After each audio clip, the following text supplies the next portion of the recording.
जय श्री कृष्ण। आषाढ़ महीने की योगिनी एकादशी का महात्म। युधिष्ठिर जी पूछते हैं, हे वासुदेव, आषाढ़ के कृष्ण पक्ष में जो एकादशी होती है उसका क्या नाम है? कृपया उसका वर्णन करें। भगवान श्री कृष्ण चंद मुरली मुकंद आनंद कंद नंद नंद चंद कहते हैं, हे राजाओं में श्रेष्ठ, आषाढ़ के कृष्ण पक्ष की एकादशी का नाम योगिनी है। यह बड़े बड़े पापों का नाश करने वाली है। संसार सागर में डूबे हुए प्राणियों के लिए तो ये सदा सदा सनातन नौका के समान है। दीन दयाल भरोसे तेरे सब परिवार चढ़ाया बेड़े। तीनों लोकों में ये सबसे सार महान मुख्य व्रत है। अलकापुरी में राजाधिराज कुबेर रहते थे। वे सदा भगवान शिव जी की भक्ति में तत्पर रहने वाले हैं। ओम नमः शिवाय, ओम नमः शिवाय, ओम नमः शिवाय। उनके हेममाली नाम का एक यक्ष सेवक था। उसका काम था पूजा के लिए पुष्प लेकर आना। हेममाली की पत्नी बड़ी सुंदरी थी। उसका नाम था विशालाक्षी, बड़ी आंखों वाली। वह यक्ष काम के बंधन में बंधा हुआ सदा अपने पत्नी को याद करता था। पत्नी में बड़ा मोह था। एक दिन की बात है, हेममाली मानसरोवर से फूल लाकर अपने घर पे ही ठहर गया और पत्नी के मोह में बंधकर घर पे बातें करने लगा, प्रेम का रस लेने लगा। अब जो पुष्प चुनकर लाया था वो फूल तो शिव जी पे चढ़ाने थे और उधर कुबेर महाराज प्रतीक्षा कर रहे हैं और ये पत्नी के साथ बैठा है। इसलिए कुबेर के भवन में न जा सका। इधर कुबेर मंदिर में बैठकर शिव का पूजन कर रहे थे। उन्होंने दोपहर तक फूल आने की प्रतीक्षा की। जब पूजा का समय गुजर गया तो यक्षराज को गुस्सा आया। सेवकों से पूछा, यक्षो, दुरात्मा हेममाली क्यों नहीं आ रहा है?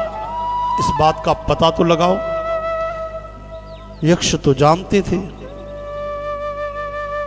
कहा, राजन, वह तो पत्नी की कामना में आसक्त होकर अपनी इच्छा के अनुसार घर पे ही ठहर गया। उनकी बात सुनकर कुबेर क्रोध में भर गए। तुरंत हेममाली को बुलवाया। अब देर हुई देखकर हेममाली के नेत्र भय से व्याकुल हो रहे थे। अब समझ गया कि मुझसे अपराध हुआ है। आकर कुबेर के सामने खड़ा हुआ। उसे देखकर कुबेर की आंखें क्रोध से लाल हो गई। वे बोले, ओ पापी, ओ दुष्ट, ओ दुराचारी, तूने भगवान शिव की अवहेलना की है। मेरा अपराध नहीं किया। साक्षात पिनाकधारी औढ़रदानी गंगाधारी भगवान चंद्रशेखर महादेव का तुमने अपमान किया है। इसलिए जा, कोड़ी हो जा, तेरे शरीर में कोड़ हो जाए और अपनी उस प्रियतमा से जिसकी वजह से तुमने शिव जी की भक्ति छोड़ी है, अलग होकर अपनी जगह से भ्रष्ट होकर कहीं दूर चला जा।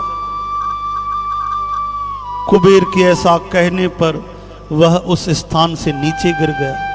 शाप लग गया। अब उसके हृदय में महान दुख हुआ। कोड़ से सारा शरीर गल रहा है।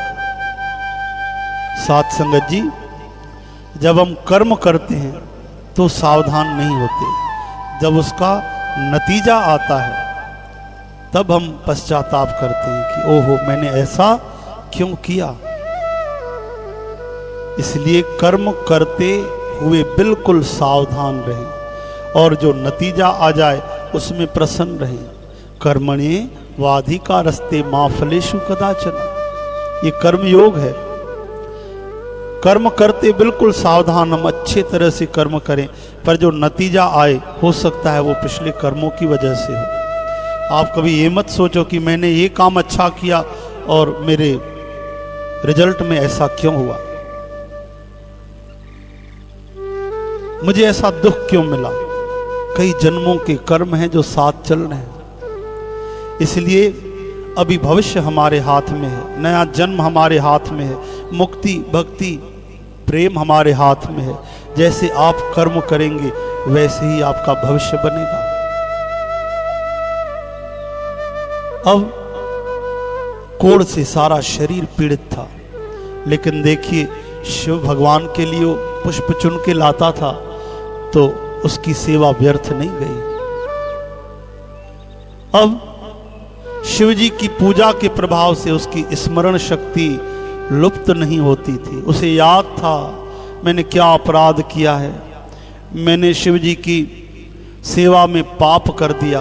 घर पे बैठ गया, पाप से दबा होने पर भी वह अपने पूर्व कर्म को याद करता था। फिर इधर उधर घूमता घूमता एक दिन पर्वतों में श्रेष्ठ मेरुगिरी के शिखर पर गया। वहां उसे तपस्या के पुंज मुनिवर मार्कंडेय जी का दर्शन हुआ। पाप कर्मा यक्ष ने दूर से ही मुनि के चरणों में प्रणाम किया। मुनिवर मार्कंडेय ने उसे भय से कांपते देख परोपकार की इच्छा से निकट बुलाकर कहा, तुझे कोढ़ के रोग ने कैसे दबा लिया? क्या पाप किया तूने? सच बता। यक्ष ने कहा, मुने मैं कुबेर का सेवक हूं, मेरा नाम हेममाली है। मैं हर रोज मानसरोवर से फूल लाकर भगवान शिव की पूजा के समय कुबेर को देता था। एक दिन पत्नी के मोह के दलदल में फंसकर घर पे ही बैठ गया। समय गुजर गया, पता ही न पड़ा। तब राजा कुबेर ने क्रोधित होकर मुझे शाप दिया, जिससे कोढ़ से पीड़ित होकर मैं अपनी प्यारी पत्नी से भी बिछड़ गया। मुनि श्रेष्ठ, इस समय किसी शुभ कर्म के प्रभाव से मैं आपके निकट आ पहुंचा हूं। संतों का चित्त स्वभाव से ही परोपकार में लगा रहता है। ये जानकर मुझे अपराधी को कर्तव्य का उपदेश करें, मुझे राह दिखाएं, मेरे दुख दूर करें प्रभु। श्री कृष्ण गोविंद हरे मुरारे, हे नाथ नारायण वासुदेव, गोपाल दामोदर दीन दयाल, दुख भंजन पूर्ण कृपाल। संत मिलन सम सुख जग नाही। धरती पे सबसे बड़ा अगर कोई सुख है तो वो यही कि संतों का मिलना। महात्मा मार्कंडेय जी महाराज चिरायु, उन्होंने कहा तुमने सच्ची बात यहां कही है, झूठ नहीं बोला, इसलिए मैं तुम्हें कल्याण का उपदेश करता हूं। तुम आषाढ़ के कृष्ण पक्ष में योगिनी एकादशी का व्रत करो। इस व्रत के पुण्य से तुम्हारी कोढ़ निश्चय ही दूर हो जाएगी। देखिए साथ संगत जी, यहां हेममाली ने सच्ची बात कही, झूठ नहीं बोला, अपना पाप छिपाया नहीं। दीन होकर अभिमान छोड़कर संतों के चरणों में गिरा। कहते हैं साच बराबर तप नहीं, झूठ बराबर पाप, जाके हृदय साच है ताके हृदय हरि आप। इसलिए सर भी कट जाए तो झूठ नहीं बोलना चाहिए। थोड़ी थोड़ी बात पे झूठ बोलना अपना ही नुकसान करना है। इसलिए सदा सत्य का सहारा लें। भगवान श्री कृष्णचंद्र महाराज कहते हैं, ऋषि के ये वचन सुनकर हेममाली डंडे की तरह मुनि के चरणों में गिर पड़ा। आंखों में आंसू आ गए, हृदय अहोभाव से भर गया। मुनि ने कृपा पूर्वक उठाया, बड़ा प्रसन्न हुआ हेममाली। मार्कंडेय महाराज जी के उपदेश से उसने योगिनी एकादशी का व्रत किया। यही एकादशी जिसका महात्मा आप श्रवण कर रहे हैं, जिससे उसके शरीर का दुख कष्ट दूर हुआ, कोढ़ भी दूर हो गई। मुनि के कहने के अनुसार उत्तम व्रत का अनुष्ठान करने पर, पालन करने पर वह सुखी हो गया।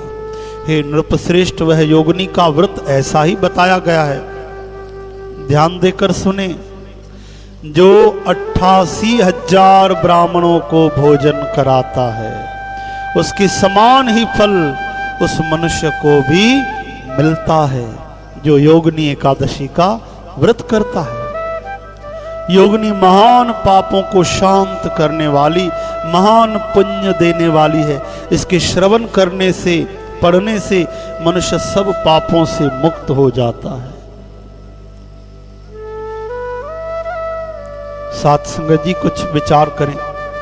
आपने जीवन में एक साथ शायद 11 ब्राह्मणों को भी भोजन कराया हो कि ना, लेकिन ये एकादशी अगर आप पालन करते हैं श्रद्धा से और भगवान का सुमरन करते हैं, कीर्तन करते हैं, तो श्री कृष्ण भगवान के वचनों पे भरोसा करें। एक एकादशी करने से आपने 88,000 ब्राह्मणों को भोजन करा लिया। ऐसा फल, ऐसा लाभ आपको मिलता है। पर इसके बदले आप संसार का सुख मत चाहो, श्री कृष्ण अर्पण करो, तो आपको भगवान कृष्ण की भक्ति मिलेगी, कृपा मिलेगी, दया मिलेगी। और भी अनंत लाभ हैं। इसलिए एकादशी के दिन आप जल, फल, रस, दूध लेकर पालन करें। अन्न न खाएं, न खिलाएं। अन्न में कीड़ों का वास होता है। अगर एकादशी नहीं भी कर सकते तो कम से कम अन्न मत खाइए और भजन जरूर कीजिए। एकादशी यानी भक्ति दिवस।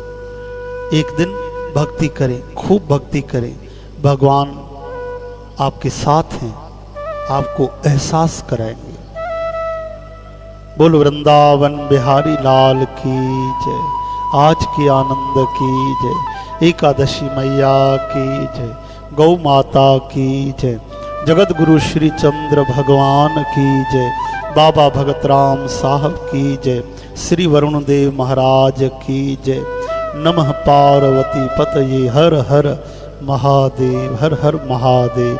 हर हर महादेव। जय जय श्री राधे। जय श्री कृष्ण। साथ संगत जी, पवित्र कथा सबको सुनाकर आप श्री हरि की सेवा करें और निःशुल्क श्रवण करने के लिए संपर्क करें